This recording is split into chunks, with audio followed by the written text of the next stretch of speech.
Hi everyone, this is Arun. Welcome back to another video. I'm going to be starting a new tutorial series on creating custom reports in Oracle Account Reconciliation Cloud. In the first video, I just wanted to give you a high-level overview of what are the different options when it comes to creating custom reports, how you can run these reports, and what are the high-level steps to create custom reports. What are the tools required? The software required to create these custom reports.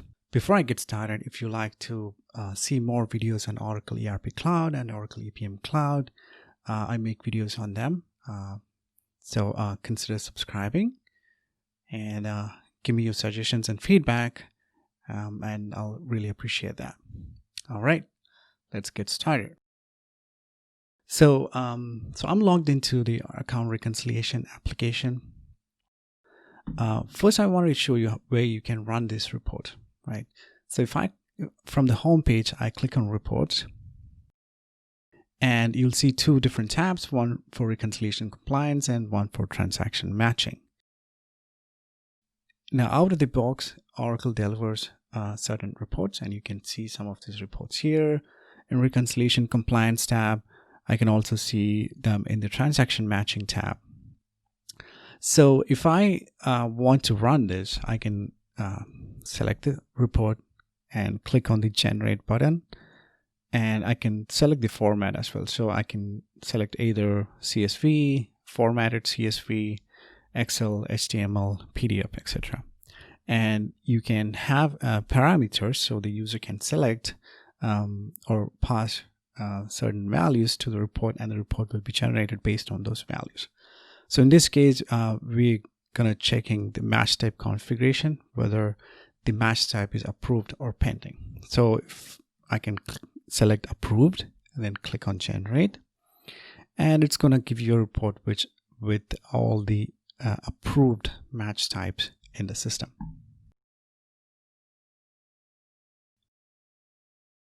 So here you go. So you can see these are all the approved match types. Seems there's only one, but you get the idea. All right, so that's how you run these reports.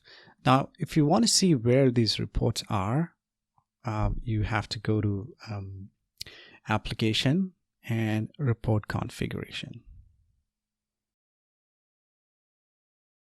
And you're going to see all the queries. So this is the SQL query. And then you have the report groups, you have reconciliation manager and the transaction matching. You have the reports themselves. So these are all the reports, both for reconciliation compliance and transaction matching. These are logged, meaning you cannot edit these. You can click on this and view the group it belongs to, the default output format, the query that is being used to run this report, the template. So this is an RTF template, the template that is being used to generate the report, and the different parameters that are part of this report. Now, if I select balance by account type query, so let me select this query, and you can see it is logged. You cannot change it, but you'll see parameters defined in the query. So you can see currency is one of them, rate type is one of them, and you can have multiple parameters defined so that the user has the opportunity to pass the values and generate the report based on those values. All right, so this is where you can see the queries, the reports, and the report groups. Now let's say you want to generate a custom report, right?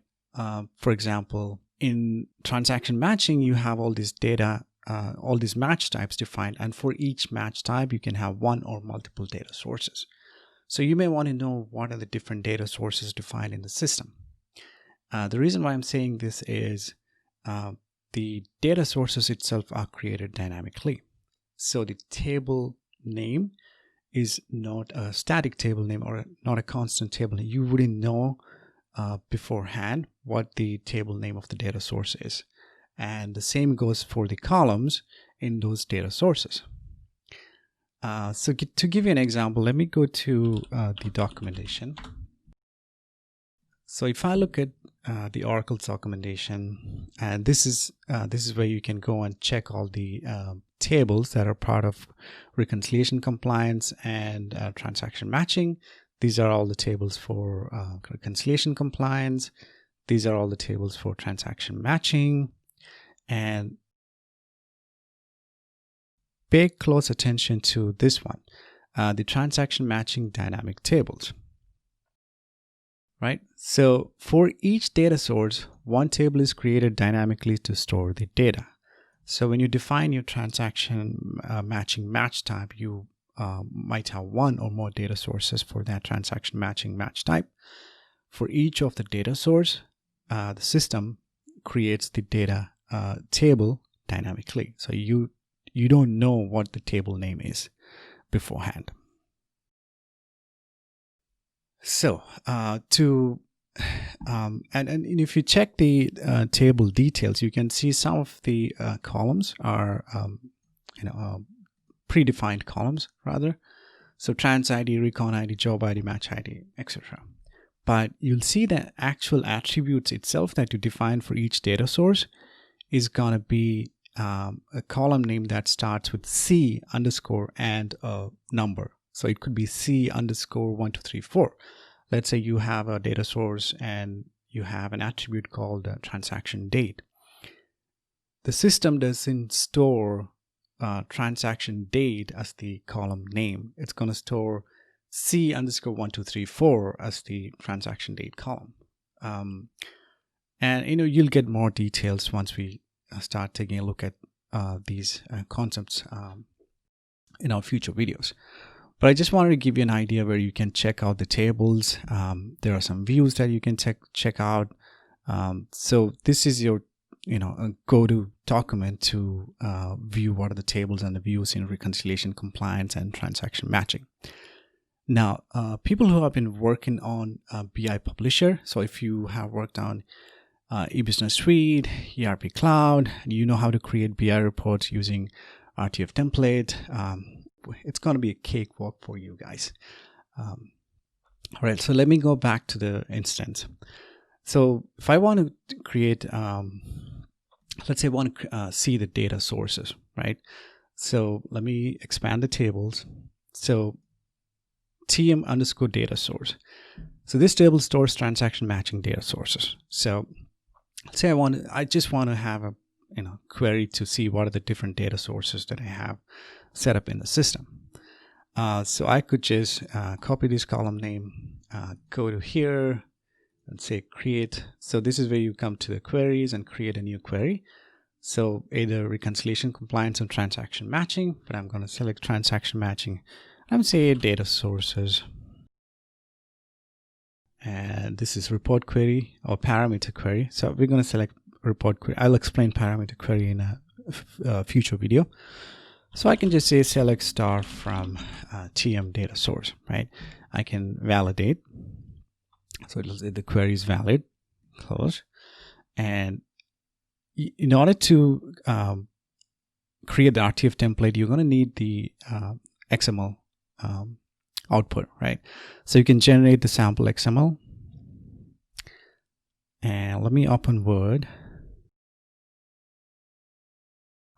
All right, so I'm going to go to BI Publisher and explain where to download the BI Publisher desktop application, but you need to install the BI Publisher desktop application.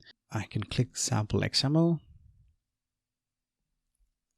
and then go to Downloads, Data Sources, right? Then I can go to Table Wizard.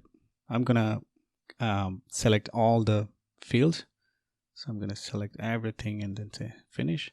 So it's going to create the table for you with all the columns.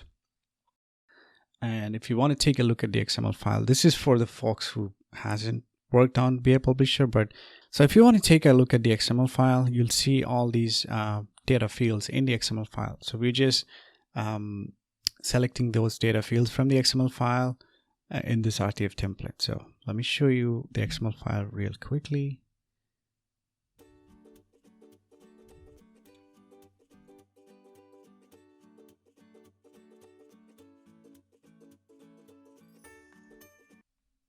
All right, so it's going to look like this. So you have this recon type, data source ID, text ID, name, is balance is null. So all these columns are part of the data source column. So recon type ID, data source ID, text ID, name, and that's what you see here.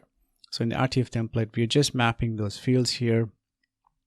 So if I click on the field here and say field browser, you'll see this field corresponds to the recon type ID data field from the XML file. So we're just mapping those fields from the XML file in this template. And once we have this, let me just save this.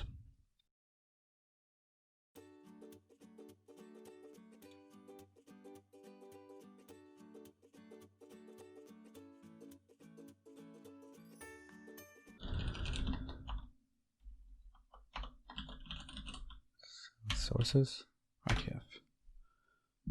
All right.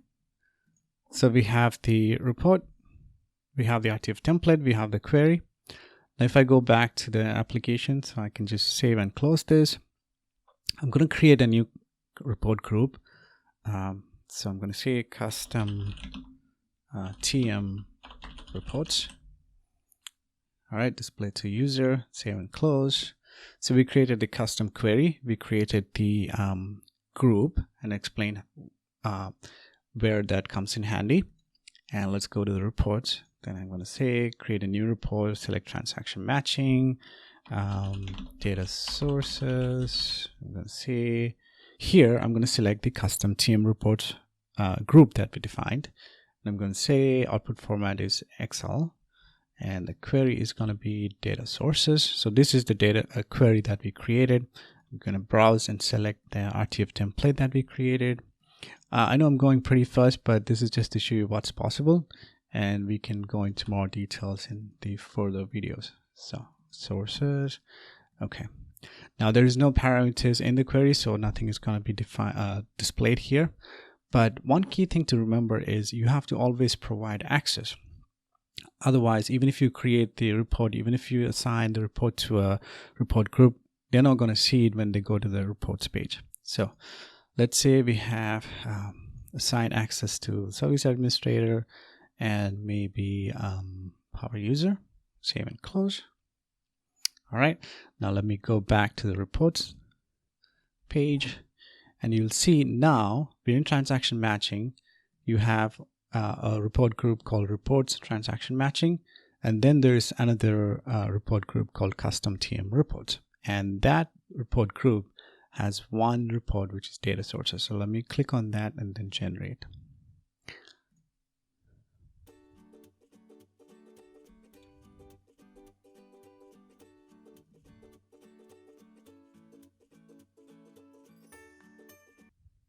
All right, so this just gives you the list of data sources available in the application. So one is GL, one is bank, and you can see the dynamic table name. So TM_trans_2001, TM_trans_2002. So if you want to quiz, let's say you uploaded some transactions for this data source and you want to see those records, you're going to check the table TM_trans_2001. And for bank data source, you're going to check TM_trans_2002. So this is how you create custom reports. You can get pretty fancy. You can create graphical interface and graphical charts, tabular data, summary data, detailed data, anything that you want. And you have the table details here. So anyone who has worked with BI Publisher should be able to create custom reports pretty easily. All right, and the other thing what I wanted to BI Publisher desktop.